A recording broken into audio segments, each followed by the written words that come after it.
আসসালামাইকুম বন্ধুরা, কেমন আছেন? গুজরাট থেকে সকল বন্ধুকে জানাই ইমেন কিচেনে অনেক অনেক স্বাগত। আজ আমি আপনাদের সুজি ও ডিম দিয়ে দারুণ সুন্দর নস্কা করা বকুল পিঠা বানিয়ে দেখাবো। তার জন্য সমস্ত কিছু নিয়ে নিয়েছি দেখুন। এরপর আমি ওভেনটা জ্বেলে নিয়েছি, ওভেনটা কিন্তু লোতে আছে। এরপর আমি তাতে একটা ননস্টিকের তাওয়া নিয়েছি, তাতে আমি 1 চামচের মতো সাদা তেল দিলাম ও 1 বাটি সুজি দিলাম, দিয়ে ভালো করে এটাকে ভেজে নিলাম।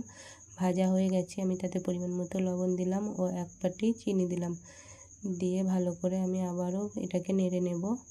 নেড়ে নেওয়ার পর আমি এটাতে ছোটো বাটির 1 বাটি মিল্ক পাউডার বা গুঁড়ো দুধ দিয়ে দিলাম, দিয়ে এটাকেও ভালো করে সুজিটার সাথে মিশিয়ে নেব। এই দেখুন মেশানো হয়ে গেছে।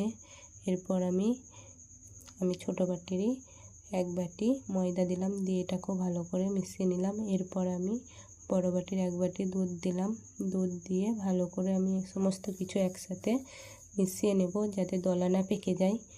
দেখুন ভালো করে আমি মিশিয়ে নিচ্ছি এবং তাতে আমি একটা ডিম দিয়ে দিলাম। ডিমটা দিয়েও ভালো করে মিশিয়ে নিতে হবে, তা না হলে এটা ভালো হবে না। এবং দেখুন ডিমটা দিয়ে আমি ভালো করে তাড়াতাড়ি করে নাড়তে হবে, তা না হলে ডিমটা দলা পেকে যেতে পারে।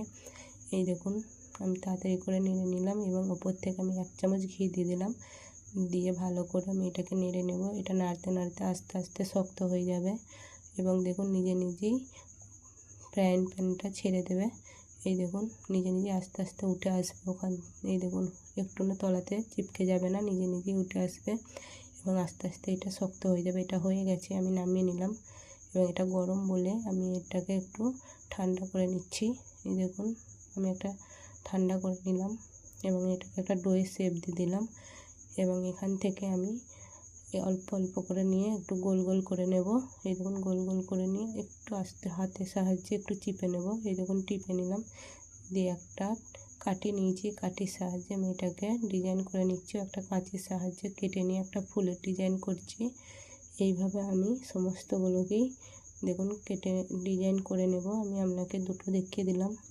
এই দেখুন এইভাবে আমি সমস্তগুলোকে ডিজাইন করে নিয়েছি এবং সেগুলোকে আমি একটু কালার দেওয়ার জন্য আমি একটু কালার ব্যবহার করেছি, রেড কালারটা দেখতে ভালো লাগার জন্য। এই দেখুন যদি ভালো লাগে তো লাইক কমেন্ট ও শেয়ার করবেন। ভালো থাকবেন, দোয়া করবেন। আল্লাহ হাফেজ।